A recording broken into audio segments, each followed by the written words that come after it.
Hello and welcome to this new episode of Odoo UNPLUGGED. You know, it's the end of the year. To be honest, the weather kind of sucks these days. What better day to talk about PEPPOL?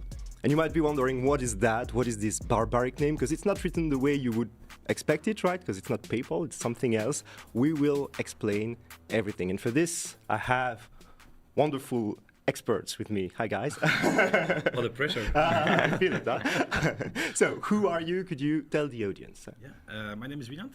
I work at Odoo for about 7 years now, I think. I'm not working at the R&D, neither am I working at the commercial department. I'm working at the consulting department, and I work with a team of colleagues that is experienced in working with accounting firms. So basically, we implement and we train them on Odoo accounting. And of course, PEPPOL is a subject not only for accountants, but they will be the first person that intervenes, so that's why. Spoiler. Sorry. We will see about that. Hello, I'm Anton. So I'm a developer for the accounting team with Olivier. But not in my team. Yeah. It's in Laurent's team. Come on, he's working. And so I'm working on PEPPOL and with our wonderful product owner.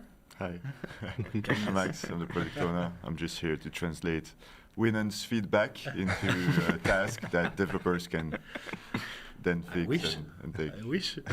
So we have people from the whole, I would say, whole flow, whole spectre. I think it's going to be fairly interesting because it's touching a lot of subjects. So let's get into it.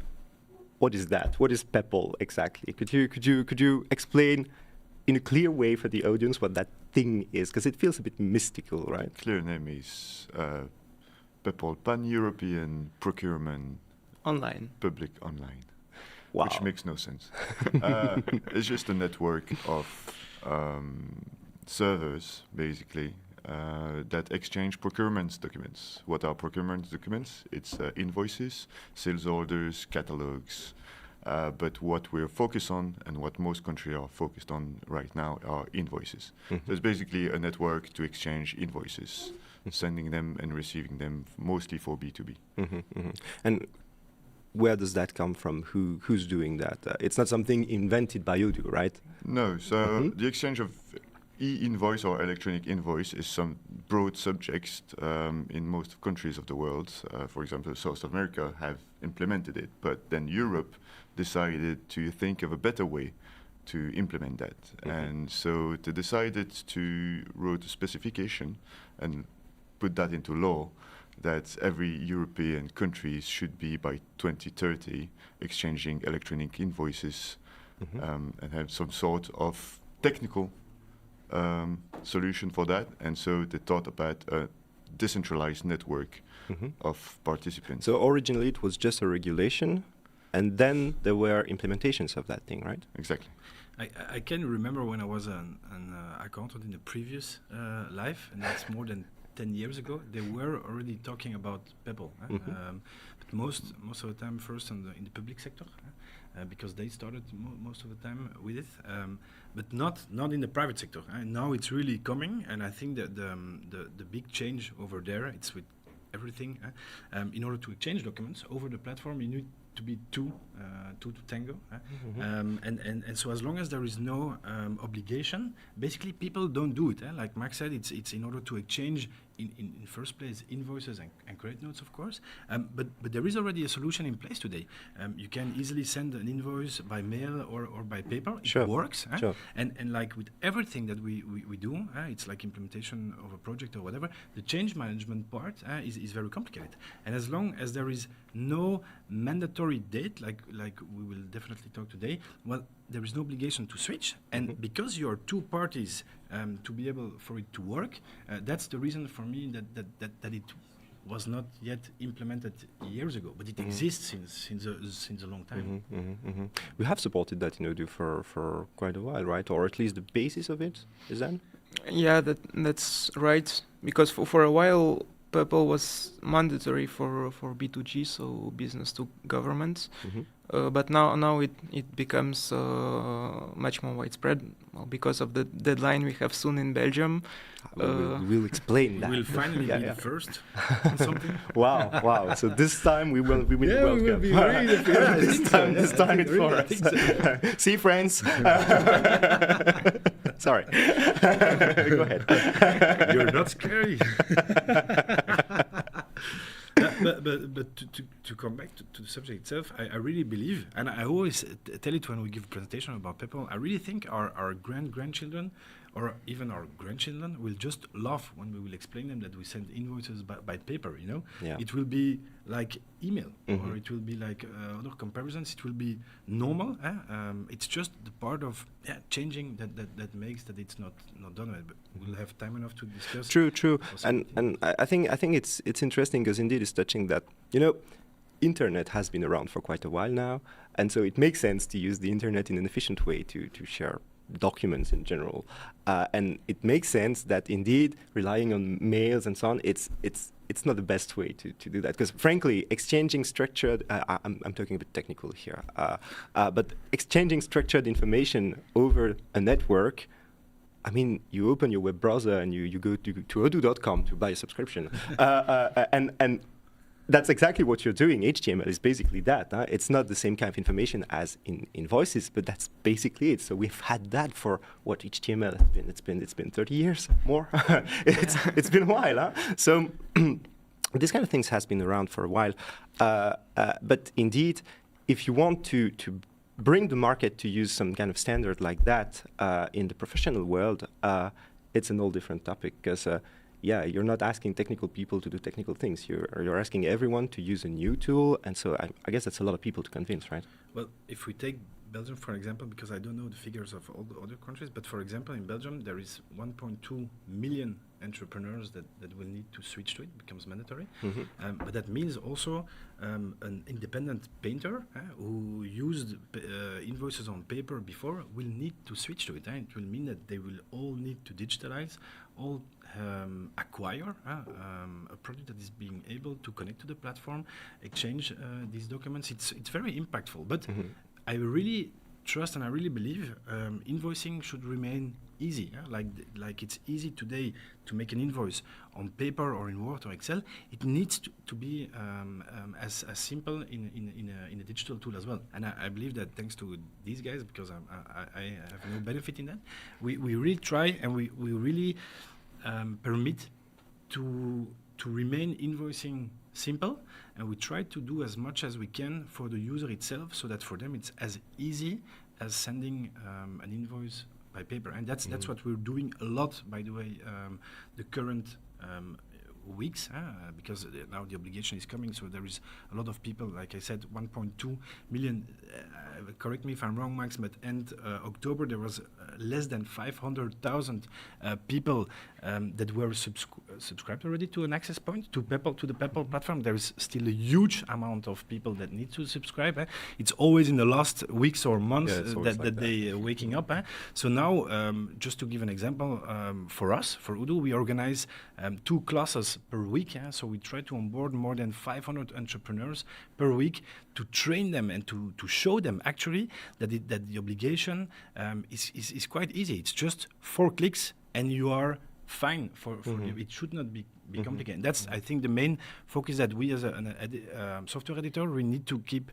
It's our responsibility as well, not only the government, to make it easy and to make it affordable, to make it accessible for everyone. It's interesting, and I guess it's been a lot of work to make it like accessible enough, right? And I don't know, you mentioned access points. How does that work? Like, I would say, broadly speaking. So what is that exactly, an access point? Yeah, so PEPPOL is structured in somewhat of a decentralized way.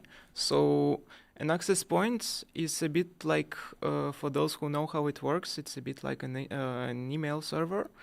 And clients, like a user, an entrepreneur, has to connect to an access point in order to send invoices and to receive invoices. And we, Odoo, we have an access point, and all our clients can, for free, use our access point to send and receive invoices. And so it's technically one more actor in the flow. So there is the software that you're using, there is the access point. So here we're doing both, but we're not obliged to do that, right? And so it's an additional layer that something needs to connect to, and that will handle the transmission on the network, right? Yeah, that's right. So PEPPOL works in a four-corner model. So there is the client. So the client is the entrepreneur, the one who issues the bill. He sends the invoice to the access point, which is the second corner. This access point can communicate with all the other access points, and it will look up to which access point he needs to send that invoice. So it will send it to the right access point, which is the receiving access point, which is the third corner. And at the end, the receiving access point is responsible of dispatching that invoice to the final client. When we try to explain to entrepreneurs, because beside the classes we also organize a lot of information presentations. In the team there is always a little bit of struggle how they want to compare it. They want to compare it also by a mailman. You have the postman that will deliver your mail. I like to compare it with the internet. You mentioned the internet before. For me it's a little bit the same. It's also a platform for exchanging documents, but you cannot access the PEPPOL platform by yourself. Just like you can't access the internet, you need a browser, an application or something to have access to it. Just in the same way, you need an access point to be able to receive and to send documents in a structure. We will go back on a bit more of the technical side later. We have already someone asking in the chat, so you feel free to ask your questions, of course. What happens then? So let's assume we're in Belgium, because of course we're going to talk a lot about Belgium here, because for Belgium it becomes mandatory in January. So it's the clock is ticking, and as you were saying, of course it's in last minute that everybody suddenly realizes, but it's now crazy. Actually, it's really last minute. Yeah. And so, but it's good. It means that they trust us to do the job quickly enough. Yeah, but it's for everybody. It's for everybody in last minute. Yeah. And so we have someone asking, what happens if, I'm in Belgium and I need to send an invoice to someone in France that is not already visible in Chorus Pro, so I guess it's their version of PEPPOL. How's it supposed to work then? Can I? No, feel free. Yeah, but then maybe just add if I forget something, right? From the functional part in Belgium, if we take Belgium, it will go in different steps, I think. The first obligation in January is only B2B. It means from one VAT liable person to another VAT liable person. So to be very precise for the question itself, currently nothing will change for the 1st of January, because they can still send it by mail or even by paper if they still use paper. By fax. Yeah, well, by fax, Wow. The future. But there is no obligation to do it outside of Belgium. That will come, like I think Max already said in the beginning, for 2030, because everything comes from a European legislation, which is VIDA, and there in 2030 all member states will need to send electronic invoices to each other, and then it will become, I guess, more complicated, because all the different countries will need to be interoperability, will need to be able to discuss with each other. But in first place, for January, they can still send it by mail or by paper. Even in Belgium, we receive a lot the question, and it's of course it's true. What if my customer is not yet on PEPPOL in Belgium, even if there is an obligation? We discussed that with the Belgian PEPPOL authority, which is BOSA, is our government. In that case, it's the responsibility of the one that needs to receive. You can still send it by mail if not, and that's exactly what we do. But feel free, Max, to add about the it's true. Everything you said was true. It could already work. There's no reason that if a French company wants to register on PEPPOL, they can't do it. And it will work just as from a Belgian company to another Belgian company. In France, they also have the PDP PA that's coming up next year, and every PA will need to be with some sort of PEPPOL connection as well. So you could do it. What is that PDP PA? You lost the French version of Okay. PEPPOL. PEPPOL with It's very That's good to keep simpler. it like that. We only have an hour. It's French version of PEPPOL to make it a bit more complex, a bit more Okay. French. But works the same. What do you guys have with French people? You both making jokes about Only French. football problems. That's it. Until the next World Cup, you never know. Okay. Maybe to go back on the benefits of the system. So you mentioned it would be more simple to just share information. I guess this means no more need, well, in an ideal world where everyone is using that, no more need for OCR and stuff like that. Then everything is transmitted with structured information directly through the network, Exactly. right? Massive benefits of automation. You don't need to input data when you receive a bill into your software. Tax should be calculated correctly. Everything should be inputted correctly directly into your software, and so you don't have that manual input prone to errors. Takes time as well. Yeah, because Tremendous amount of it's what is great, and I want to really emphasize that because for me it's obvious, but I'm a developer. It's I'm used to these kind of things. But it's not. When you're using your OCR, when you're using anything, reading things on the invoice and trying to guess what it is, it might work in 99.99% of the cases, but it will not be all the time. And I don't know, some things might be a bit messy on the invoice as well. After all, it's just a document sent for human beings, and so computers usually don't like these kind of things. Here, it's this file that is sent over the network is something made for computers. So it's directly the information stored in the right box with the right label on it, and the computer is not interpreting it. It's reading it directly from that file. So there is an additional layer of complexity that is completely gone, and you get it directly from that thing. So that's amazing actually, because this means that it's not possible to have like something that could not be read despite the fact the information is in it, or something that is incorrectly read because of whatever artifact on the scan of an invoice or something like that. It's there. It's definitely the biggest advantage, technically speaking. The impact on that is that it will completely disrupt the accountancy sector. Like you mentioned, today they use an OCR. It's not always accurate. You mentioned the word guessing. At the end, it is guessing. That's what an OCR is doing. Yeah. Well, now it's just a mapping, so you knew that it's 100% accurate.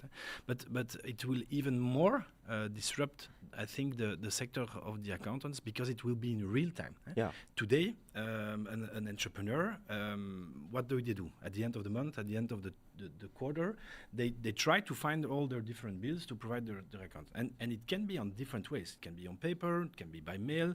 For some suppliers, you even need to log on their website to download it's a mess. You could have double encodings if you can somehow have they double send encodings, the invoices in two different ways. So it takes a lot of time for any entrepreneur, and even more for the smallest one than for the bigger one, because they have an accounting department, to find all the documents and to have their accounting maybe updated once a quarter. Now there is only one single inbox where everything can arrive, because it's also something important. Just like you can domicilier, I don't know how you say in English, but you only have one house address. You also will have only one place where documents can come in. So basically, you don't have to look for any invoice anymore. You know that all your invoices will arrive in one virtual mailbox. In the best case scenario, your accountant has direct access to it as well, so that for them, and that's the biggest change for me that I wanted to mention. If you talk with an accountant, they're all like, it's the end of the quarter, don't call me. I'm working full time on all my customers because everybody provides all documents at the end of the deadline of the VAT return. Now it will completely change their way of working, because they will receive bills on a daily basis for all of their customers, and there will be way more ease, no more pressure on those deadlines. It's accounting in real time. And I'm not going to pitch it, I'm not going to be in detail, but what I like how the proposition that we have in Odoo is that an entrepreneur and an accountant have both access to the same environment. So basically, they can both benefit from it. And instead of having an accountant with his own accounting software and an entrepreneur with his own management system, now, thanks to invoicing, any entrepreneur will be able to have real-time accounting, because everything automatically comes in, and like you mentioned, it can be automatically processed thanks to the fact that it's a mapping and no more OCR. So somehow there's also a bit more transparency, and I would say it removes a bit of the dark magic that would have been going behind the scenes for, I know, accountants just doing their thing on their side and hiding everything from the guy. And they're very scared of it. We see it now also with the accountants we work with.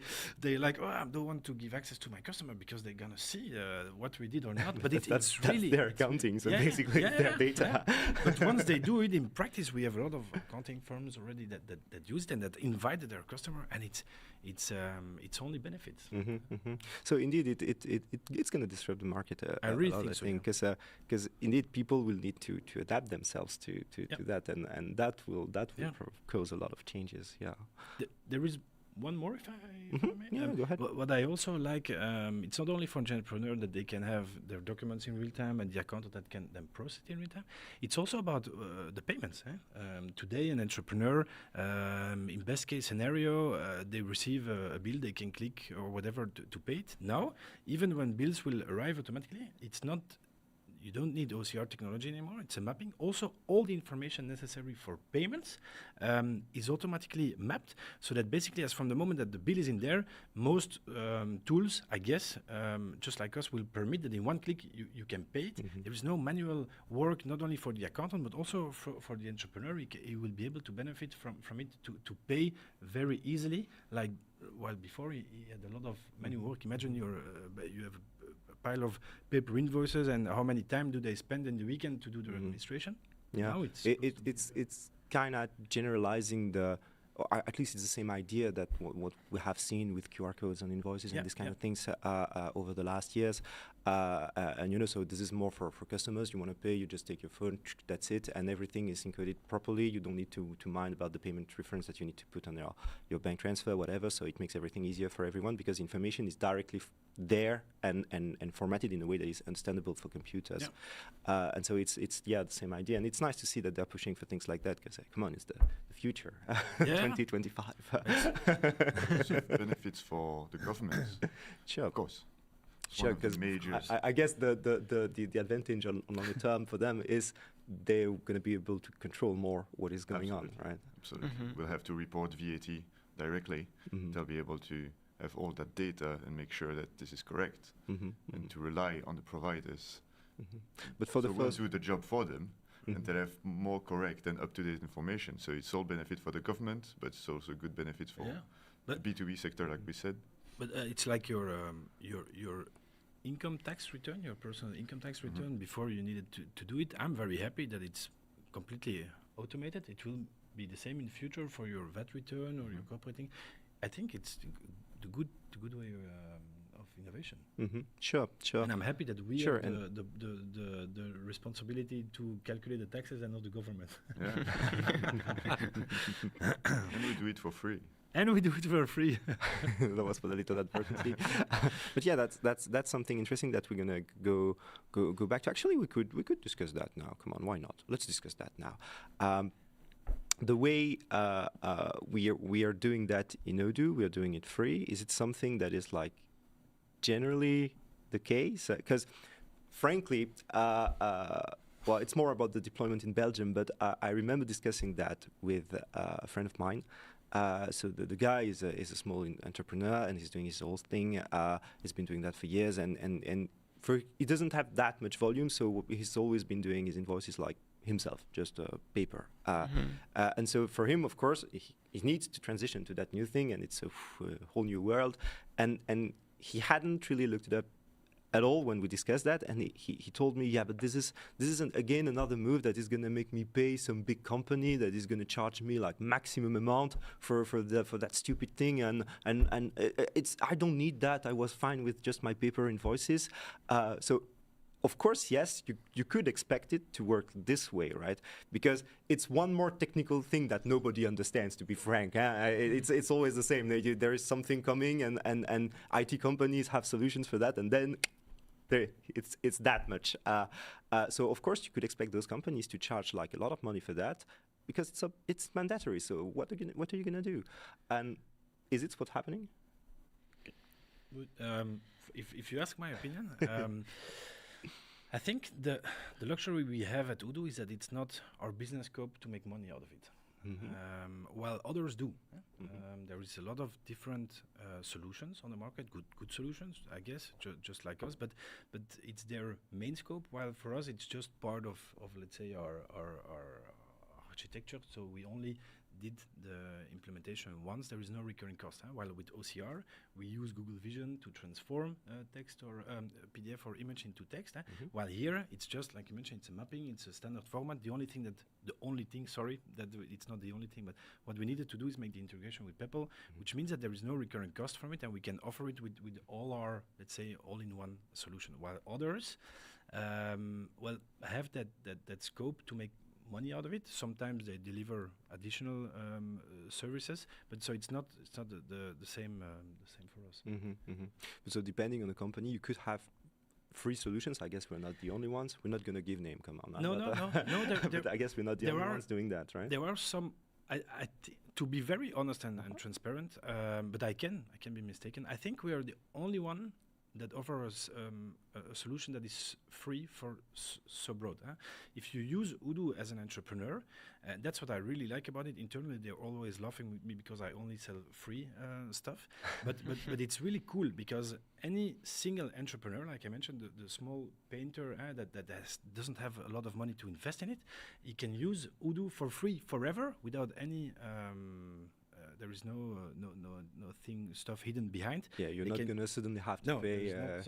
They can have access to the quotations, to invoicing, to electronic invoicing, with PEPPOL receiving and sending invoices without any limit, and even manage their payments and link their banks. All of that is for free forever. Right? It becomes paid like all our other solutions. When you go outside of that offer, it becomes paid. But all of that, so large scope, I think.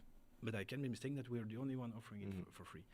There is other solutions that start with packages. If you have for very small ones that have 20 bills, 20 invoices to send, it's free for the first 20, and then it's more and more. And it can go, and of course we're not going to mention names. It's not the purpose of it, but some of them will make it very expensive, and some of them will charge you till 45 cents per invoice received or sent, because their business model is based on it. And I think we have the luxury that we don't. We have the know-how as well. We have the skill to be able to offer that and to build our own solution. For us, it's also, it's an interesting business model actually, because we're building basically one product for everyone. And so if you don't pay, you're still using the same product as the ones who pay. But because you're not paying, you might, so it's for us, it's additional use cases. So if there is a bug, if there is something, we might spot it because of a free database. And so we might solve it because of the free database, but we solve it also for the guys who are paying. And so essentially it makes the product better. It also gives us more knowledge on the market, on the different use cases. And so essentially, again, it's pushing the product forward. Sorry, go ahead. What I wanted to say is that exactly like all the users, all the user base we have that are not paying, they are reporting bugs, they are testing the software, and they help us improve the products for those who pay, which is also it's beneficial for everyone. But I don't know what I was going to say anymore. No, I don't know. Sorry, you can switch. Anyway, just one more thing. The thing is important to say as well is that we have our own solution. A lot of other software will use third-party solution that will make them pay, and so they put the cost back on the user, or they use some sort of pre-made solution that they'll run. We're one of the only ones to have rebuilt everything from scratch, thanks to amazing developers like this. And so we own our solution so well that we can basically be free ourselves to do whatever we want with it. I remember what I was going to say again. Go ahead.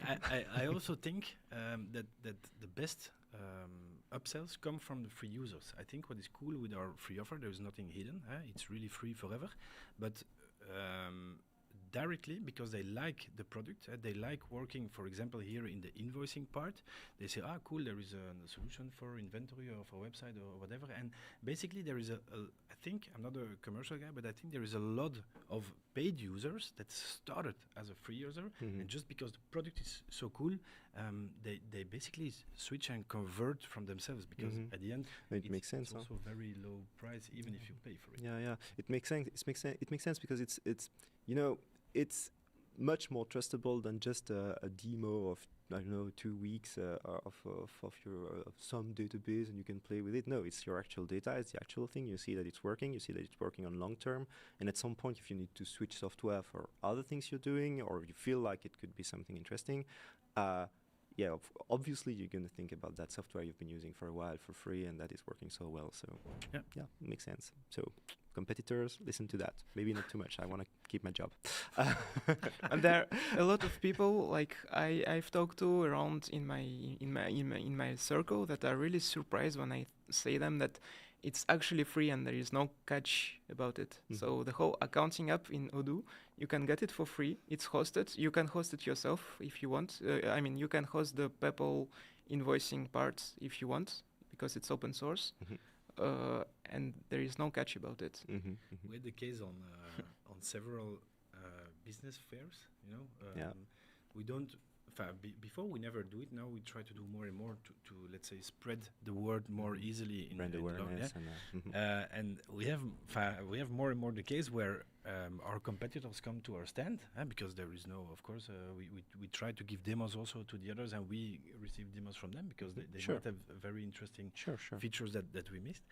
And we already had a couple of times where they come in and they said, we're hearing some weird and wrong information from your customers. They're saying you're offering it all for free. I said, it's not wrong. And then they're all surprised, because their business model is just different than ours. That's amazing. Also always a little bit ashamed. Yeah, sorry. All right, and with this, I think it's a right time to just do a little break, and we'll be back in a few minutes for the second half time, where we will discuss a bit more technical things. Okay. I can do that.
and we are back for the second halftime.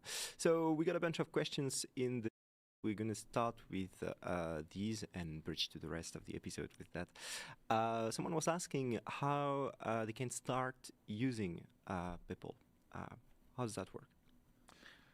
Well, just go on our website, start a trial, activate PEPPOL, and that's it. Yeah. Easy. Simple. Clicks.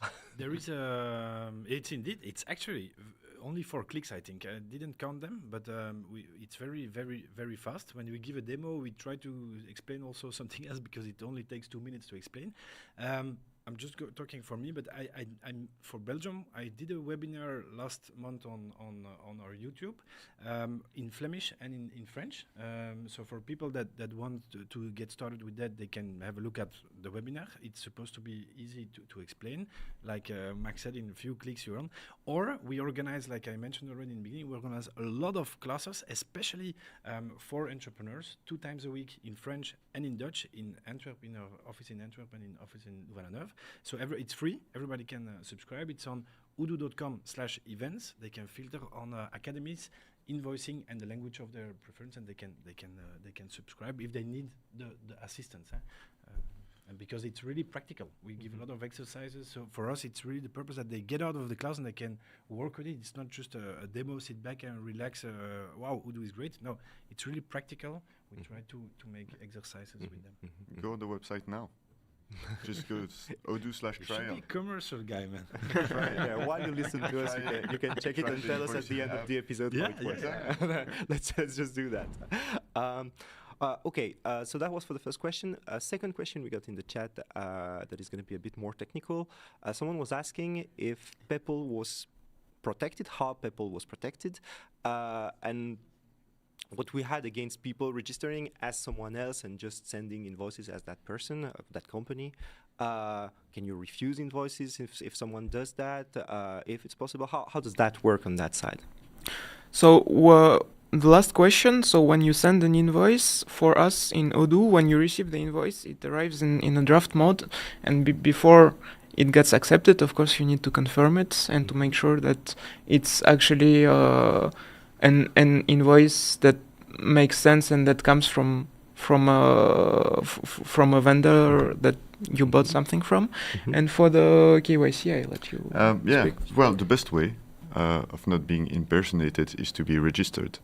Once you are registered with your VAT number, for example, or your BCE number in Belgium, no one can register on your behalf and receive invoices instead of yourself. So the best way is to be registered, and then that's basically it.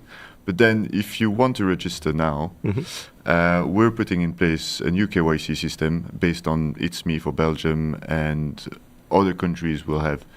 Could you explain a bit more? So first of all, KYC, what's that? And second, what It's Me is for people who wouldn't be in Belgium, because in Belgium I think we all know it, but this way people get a bit more what it is. It's an application that you scan a QR code and you prove your identity. So identity check provider. You have France Connect in France, It's Me in Belgium.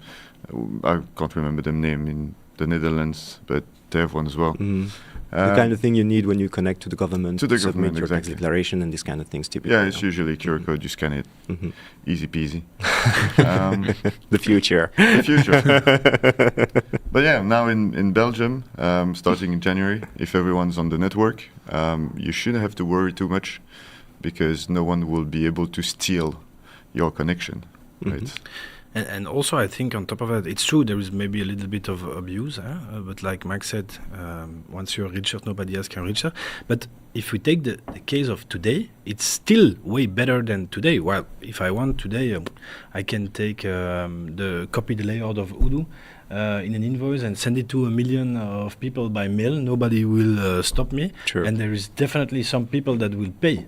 True. While here, like they explained in before, if you want to send invoices over the network, you must use an access point. So there is already a step to register, to have a tool that is connected to an access point. So there is even more already authentication, while it's still maybe a little bit too open, and it's true that the KYC will make it. As you say, it's not worse than It's mails not worse or than today, no. just Or by paper paper, invoices. yeah. Because actually that's something people tend to forget and or just not know. But mails, sending mails in itself, Fully it's open, not yeah. more secure than just an envelope with the paper No, inside. no. It's exactly the same thing. So if you want to write on the paper that it was sent by Donald Trump, Exactly. you can do that, yeah. and no one is going to be able to prove, except maybe Donald Trump himself, but you never know with that guy, that it wasn't sent. It wasn't actually sent by the White House. There's just no way. And so on your mail, it's the same. You could say, I don't know, Donald Trump at odoo.com. Why not? And that's it. You have no way of knowing that this is not a legit Odoo address and that this guy is not actually from Odoo. And I think you guys tried to make it, let's say, from the other way around. When the invoice arrived, to help the user identify if yes or no it's a correct bill. Like we have the authorization of a bank account, because the bank account, thanks to the format, it's automatically filled in. But the first time you need to validate it before you pay. So it's already a check. You need to validate the account before you can make a payment. So it's already a check. We also have other ones with AI where if you receive a lot of bills from the same supplier and at a certain moment the date or the amount is not corresponding anymore based upon your historical data, we will point it out. So I think it's more also while automating that much encoding and processing, that AI or any algorithms can help the user identify, while automating that much, also by identifying them what might be wrong. I think that's maybe even more easy, more important than the KYC. We have some mechanism on our servers as well to flag. If you detect a scammer, you know that this guy, you don't blacklist them directly. So it's still a way better solution than what exists right now. I think it's something that on longer term, for Belgium and for other countries, after deploying it really and making it mandatory, it's also something that is probably gonna improve, and maybe something that will put more regulation in place about, because you have, I don't know how many. Actually, I'm not going to even give a number, but like everybody needs to transition on to that thing. So it needs to be easy. Otherwise, it's going to be a full mess for everyone. So I think I think what they thought is exactly what you said. Actually, it's okay. It's not worse than mails and paper now. So let's just do that. And later, when everyone is already on it, and we just have the newcomers needing to enter that thing, we will see how restrictive we want to make it, and if we can make it more secured to prevent any kind of scamming. But yeah, it's a matter of putting steps into place, because otherwise it's going to be impossible. Yes, exactly. Like now the Belgian PEPPOL authority, so the BOSA, I think they mainly want most of the people to easily get onto the PEPPOL network, and when everybody is already there, they will probably start implementing some new measures, and they'll see how things work out, how things work overall, see the impacts, and adapt based on that. I think it's not only up to us to define what we want to do. There is also some regulation per country. Like you mentioned, there is a PEPPOL authority that might have additional force us to do additional stuff. And I think, Max, for example, what they do in the Netherlands is more restrictive than in Belgium. You know it better than me, but if I'm not saying something wrong, in the Netherlands, if we want to subscribe someone, there is already additional identification, like making a payment with the bank account, I think, to prove that you're the right person behind. And like everything, when as long as it's not used, we can imagine to come up with the best solution. It's while using it that we will receive a lot of feedback and make it better based upon the actual use case. Yeah, that's something that's important to understand as well, is that we work with the authorities of each country to implement better and better solutions as well, depending on their requirements. And they also have some sort of mechanism to tell us about users that are not registered properly or they're doing something wrong on the network, and we can take action. So we're constantly talking with them and with the other partners on the network, or concurrents, like literally the other companies. We're talking between each other. We're like, oh, this participant seems a bit shady. Can you deregister him, or Can you flag him in some sort of way? So there's really all of that going on in the background to make sure that the network is getting more and more secure with time. All of that stuff that you again cannot do with mails or with paper. So it's there is more control behind exactly. than And it's again it's the same. It's a growing system. So again, you need to do it step by step. And I think it's interesting that it's done. I mean, as a technical guy, I can feel that there are technical guys involved in the decisions behind that, and it's great. it's much better this way than having, like, I don't know, directly 500 pages of rules telling you everything in details, but that will actually not work because it never works the first time fully. If you want to have the full specification in detail like that, it's not possible. It's even not how it even works. us. We have, like you said, the PEPPOL. We have the format since years, but we have the access point since 17. Well, since a few weeks also in 16. But it's based upon the feedback of the users. That if you take a look at how it's in 16 and how it's in 19, that there is already huge tasks that features that they added in there, thanks to the feedback of the users, and it will only be continue, I think, in the next year, because we'll still have a lot of new feedbacks and features coming, because the people will really use it. Good advice for the current users in 16, 17. Please upgrade. Upgrade to 19. It's for the change, but it's really because there is a lot of stuff that you guys did that are not visible.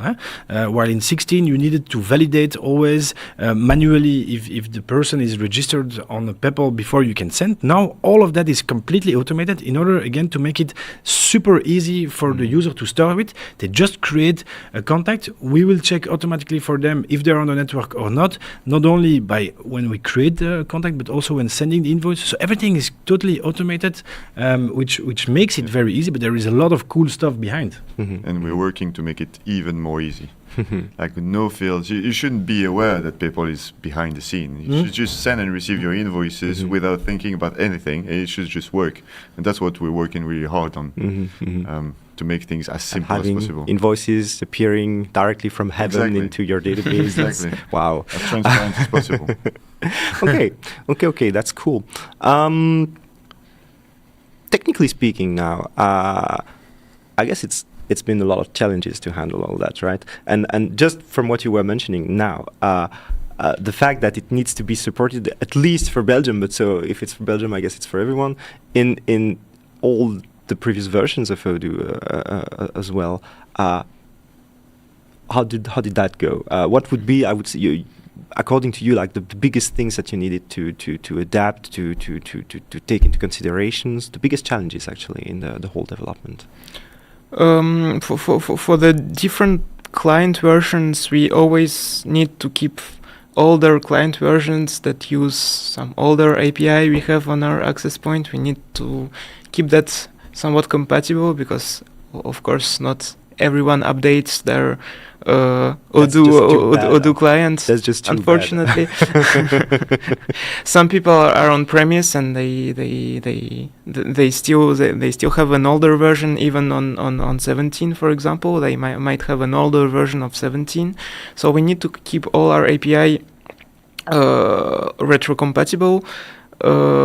So there are some refactors that we are of course not able to do because of that, because some architecture was done in a certain way from the beginning, and now we are not able to change it anymore. But we try to adapt as much as possible to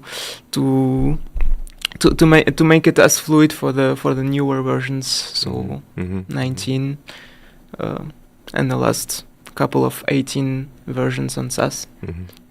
And within a few months, you will say 20. Yeah, exactly. Because then 90 is not as good anymore. It's always like that, you know. You when you release a version, it's like it's brand new. It's like the future. That's it. It's the best you could do. And 2 years later, what is this old crap there? Exactly.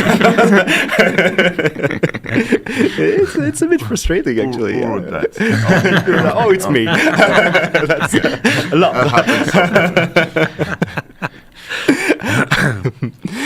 Like you said, there is a technical challenge of making it work in the entire world.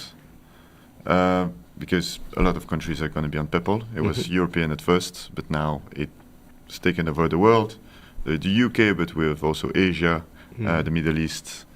Lots of countries are. That's great, in- and it's interesting to point out that for once it's something that was first of all pushed by Europe, right? Yes. Yeah, Mhm. so for once, Yeah. we were the ones pushing for that. Well, it's not. Like It's even this in with the name. everything, huh? They took a good decision.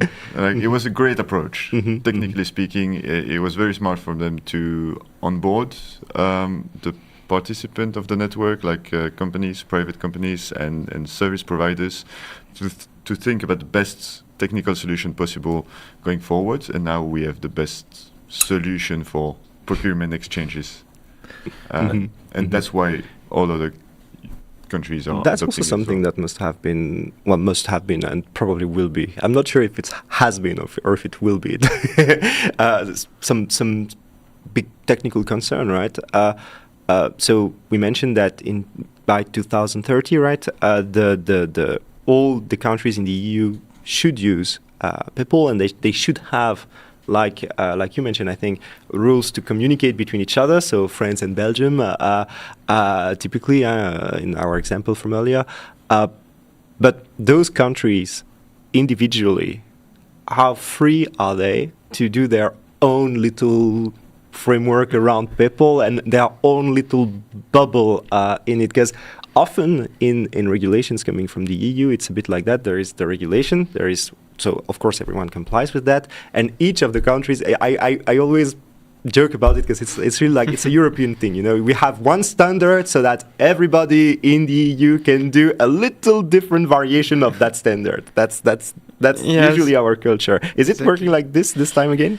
Yeah, so technically PEPPOL is just a transport network to transmit XML files between different clients.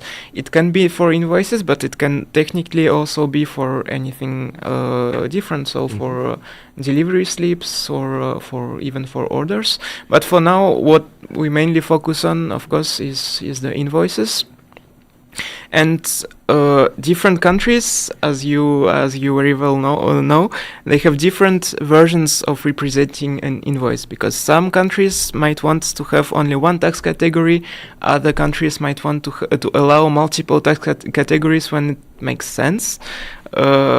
So we have different ways of representing an invoice in different sets of XML formats.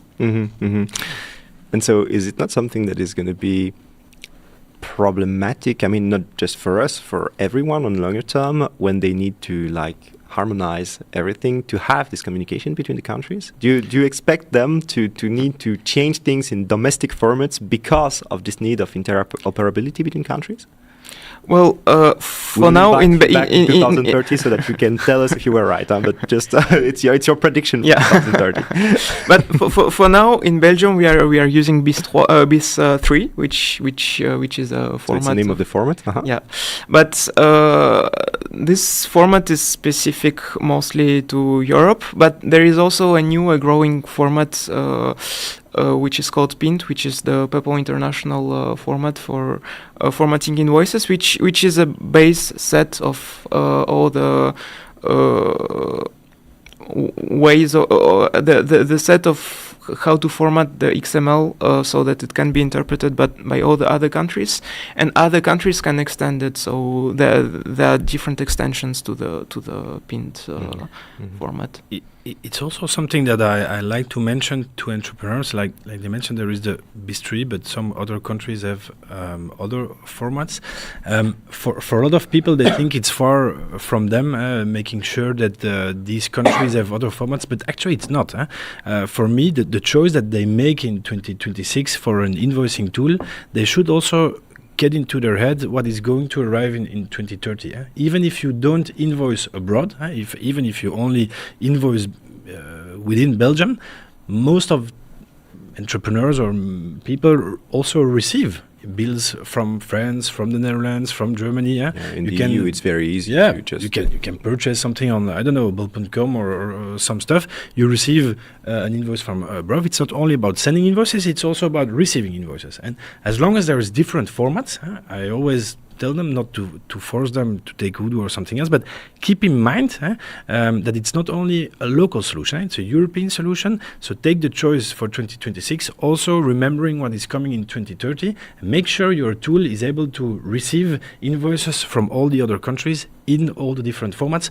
Otherwise, you might need to change again in 4 years, which should not happen. And I don't know many software that can handle as many formats as we do. Because indeed, I think I have no idea, so you're going to tell me, but it wouldn't surprise me that when some new tech thing is happening in the market like this, there are a bunch of people, smart people, but who just develop their thing on their side and try to launch their little business with just that because they see an opportunity and they have the technical skills to implement it. But of course, you need to make sure that those people will still be there by 2030, and that whatever you use to do that, it will work on longer term as well. Yeah, well, one of these solutions, for example, which I'm personally not a fan of, there's a lot of different solutions that want to make the switch very easy, so that you don't have to change anything. Keep your PDF, keep your Word file, and we'll transform it in the electronic format and make sure to send it for you. What the hell? For big companies, it might make sense because it's very impactful for them to change. But in the end, a change comes always with a moment, while it's for invoicing or for implementing any kind of solution. At a certain moment, you need to jump, take the risk. It's maybe painful for a few weeks or whatever, but you need to make the choice. You need to jump. So jump directly, correctly, instead of trying to put an intermediate solution in order to advance. Take the right jump instead of doing an intermediate solution and at the end needing to change after all. And exactly. And it's just if you need to convert PDFs to PEPPOL or whatever, and do this kind of but I made it paper version, but then I run something on it, and there's some magic happening, and eventually it becomes a PEPPOL formatted invoice. It's just additional complexity, so additional places where you can have technical issues, bugs, and like you mentioned, indeed, I forgot to mention, it can be wrong. Transforming a PDF into an XML, it can be wrong. It can happen. What is very important here is the electronic invoice will be the only legal invoice for tax purposes. So if there is the a government, difference, when they control something, they're going to look at that. So if there is a difference between your PDF and the XML, it's your fault. While if you directly create the XML within your invoicing process, there is not that risk. How do you manage the fear? So we're back in the Belgian case now. The fear actually that it can bring to people, because I mean, when you explain how it works to people here in Belgium, to accountants, businesses here in Belgium, it must feel a bit like this kind of weird black box where a lot of things are happening, and they're like, whoa, everything is going to change. I'm not sure I understand. Like I understand only 50% of what the software providers tell me about that thing.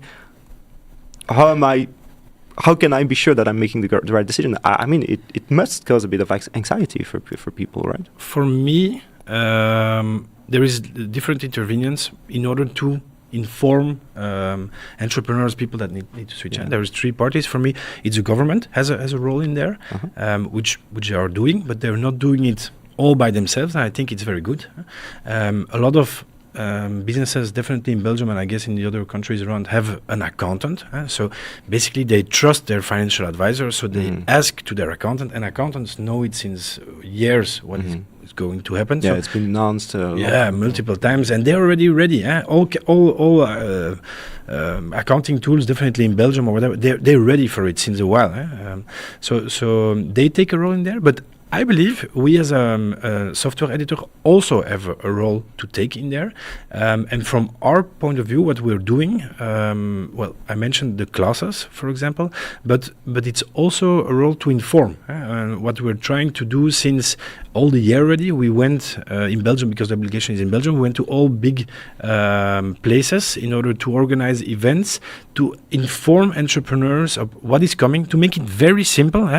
What is electronic invoicing? How is it coming? And we give a small demo, like I mentioned. It's actually the same that I did in the webinar before, because you said if they're scared, yes, they're scared, and they have a lot of questions. They think it's going to cost a lot. They think it's going to be complicated, that the government will directly see everything what they do. We try to convince them that actually it's only benefits. And so the demo that we give how to start is, like we mentioned before, it's actually 4 clicks to start, and then we show, and just by doing this, you're okay with the regulation. And so the best case for me to show them that they should not be scared is just showing. Go on Odoo.com, do a start for free, select invoicing, subscribe to the access point. In 5 minutes, you're done.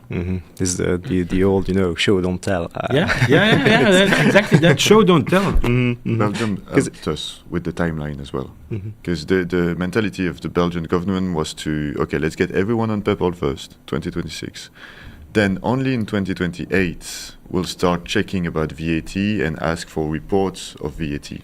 So the government for next 2 years at least will not be behind the scenes.